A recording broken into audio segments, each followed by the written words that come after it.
Regardez bien cet objet. Une simple pierre de silex, taillée avec patience pour devenir tranchante. C'est avec ce petit éclat de roche, il y a des centaines de milliers d'années, que tout a commencé. Cet objet n'est pas seulement un outil de survie, c'est l'ancêtre direct de la pointe des missiles intercontinentaux qui dorment aujourd'hui dans des silos souterrains. L'histoire de l'humanité est indissociable de l'histoire de ces armes. Nous avons passé des millénaires à perfectionner l'art de frapper plus fort, plus vite et surtout de plus en plus loin. Du premier bâton pointu à la fission de l'atome, notre ingéniosité a toujours été mise au service de la domination ou de la défense. C'est un voyage fascinant, mais aussi terrifiant, à travers le génie destructeur de l'homme. Aujourd'hui, nous allons remonter le fil du temps. Nous allons voir comment nous sommes passés d'un combat au corps à corps, où l'on pouvait sentir le souffle de son adversaire, à une ère où une simple pression sur un bouton peut rayer une métropole de la carte en quelques secondes. Préparez-vous, voici l'évolution des armes, de la lance à la bombe nucléaire. Au tout début, l'arme n'est qu'un prolongement du bras. Pour nos ancêtres préhistoriques, la nature est hostile. Pour chasser et se protéger des prédateurs, l'homme doit compenser sa faiblesse physique par l'outil. La première grande révolution est l'invention de la lance. En fixant une pointe de pierre taillée au bout d'un long manche en bois, l'être humain invente la distance de sécurité. C'est la première fois qu'on peut blesser sans être à portée de griffes ou de dents. Puis vient la maîtrise du feu et des métaux. L'âge du bronze puis l'âge du fer transforment radicalement le visage du conflit. On ne se contente plus de tailler la pierre, on forge la matière. Le glaive romain, court et terrifiant de précision, devient l'outil de conquête d'un empire. L'arme devient un objet d'artisanat, équilibré, robuste, capable de trancher et de percer les protections de cuir. Mais le véritable défi a toujours été la portée. L'arc et l'arbalète changent la donne tactique. Désormais, la mort peut tomber du ciel sans prévenir. L'archer devient le maître du champ de bataille médiéval.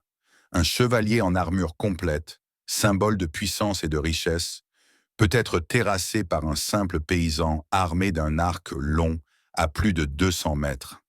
La technologie commence déjà à briser les hiérarchies sociales. Tout bascule au XIVe siècle. Un nouveau bruit, sourd et assourdissant, fait son apparition. Le canon.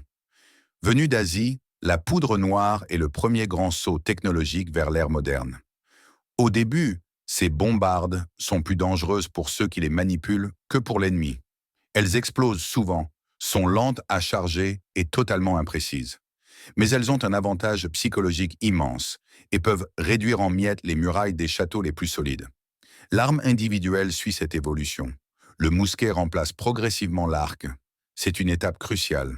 L'arme à feu démocratise la mort. Pour former un archer d'élite, il fallait des années de pratique intensive. Pour apprendre à un soldat à charger et tirer au fusil, quelques semaines suffisent. La guerre change de visage. Elle devient une question de nombre et de discipline. Les armées se rangent en lignes serrées et échangent des salves de plomb dans d'épais nuages de fumée noire. Le XIXe siècle apporte la touche finale à cette ère avec la révolution industrielle. On invente la cartouche métallique qui regroupe la balle, la poudre et l'amorce. On invente le canon rayé qui donne une rotation à la balle et multiplie sa précision et sa portée par 10. La mort devient industrielle. La mitrailleuse Gatling, puis la mitrailleuse automatique, transforme le champ de bataille en un hachoir géant. Le courage ne suffit plus face à une machine capable de tirer 600 balles à la minute. Le XXe siècle s'ouvre sur la Première Guerre mondiale, un conflit où la technologie dépasse la compréhension humaine. Face à la puissance de feu dévastatrice de l'artillerie et des mitrailleuses, les soldats n'ont d'autre choix que de s'enterrer. C'est la guerre des tranchées. L'innovation devient alors une course effrénée pour briser l'impasse. On voit apparaître les premiers chars d'assaut, des monstres d'acier conçus pour écraser les barbelés. L'aviation, balbutiante quelques années plus tôt, devient une arme de destruction massive. Mais c'est aussi l'heure la plus sombre de la science. Les armes chimiques. Les gaz asphyxiants flottent sur les champs de bataille, obligeant les hommes à porter des masques effrayants, transformant la guerre en un cauchemar surréaliste. La Seconde Guerre mondiale pousse cette logique à son paroxysme. La Blitzkrieg, ou guerre éclair, marie le char et l'avion dans une danse coordonnée et destructrice. Les bombardiers lourds sont capables de raser des villes entières en une seule nuit. À la fin du conflit, l'Allemagne nazie lance les fusées V2, les premiers missiles balistiques de l'histoire, capables de frapper Londres depuis les côtes européennes à une vitesse supersonique. La technologie a désormais le pouvoir d'atteindre n'importe qui, n'importe où. Mais alors que la guerre fait rage, dans le secret le plus absolu du désert du Nouveau-Mexique, une poignée de physiciens s'apprête à changer l'histoire de l'univers. Le 16 juillet 1945, l'essai Trinity libère pour la première fois l'énergie qui alimente les étoiles, la fission nucléaire. L'utilisation des bombes atomiques sur Hiroshima et Nagasaki ne met pas seulement fin à la guerre. Elle inaugure une ère où l'humanité possède, pour la première fois, le pouvoir de s'auto-exterminer totalement. Ce n'est plus une arme tactique, c'est une arme stratégique ultime. La puissance de destruction est telle qu'elle ne peut plus être utilisée sans risquer la fin du monde. Pendant la guerre froide, cette technologie évolue vers la bombe à hydrogène, des milliers de fois plus puissante que celle d'Hiroshima. On crée des missiles capables de traverser les continents et de plonger depuis l'espace pour frapper une cible avec une précision de quelques mètres. Le monde survit alors grâce à une doctrine étrange, la destruction mutuelle assurée. La peur de l'arme est devenue la seule garante de la paix entre les grandes puissances. Aujourd'hui, l'évolution continue, mais elle change de nature.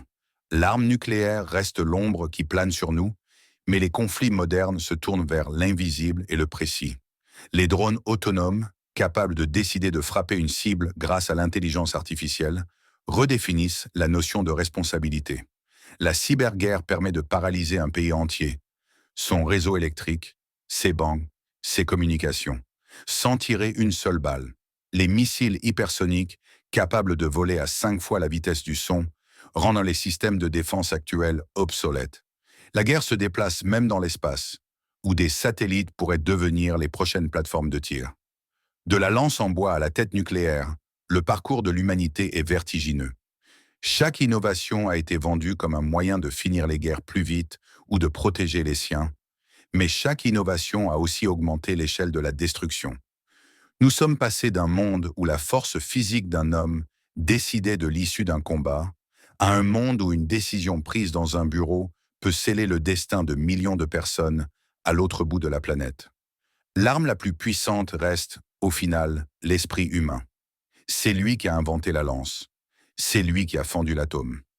La question n'est plus de savoir si nous sommes capables de créer des armes encore plus puissantes. La question est de savoir si nous serons assez sages pour ne jamais avoir à nous en servir. L'histoire nous a montré que nous sommes des maîtres de l'invention. Il nous reste à prouver que nous sommes des maîtres de la raison. Merci d'avoir suivi ce voyage à travers le temps et la technologie. N'oubliez pas que l'avenir ne dépend pas de nos armes, mais de notre capacité à dialoguer. À bientôt pour une prochaine exploration.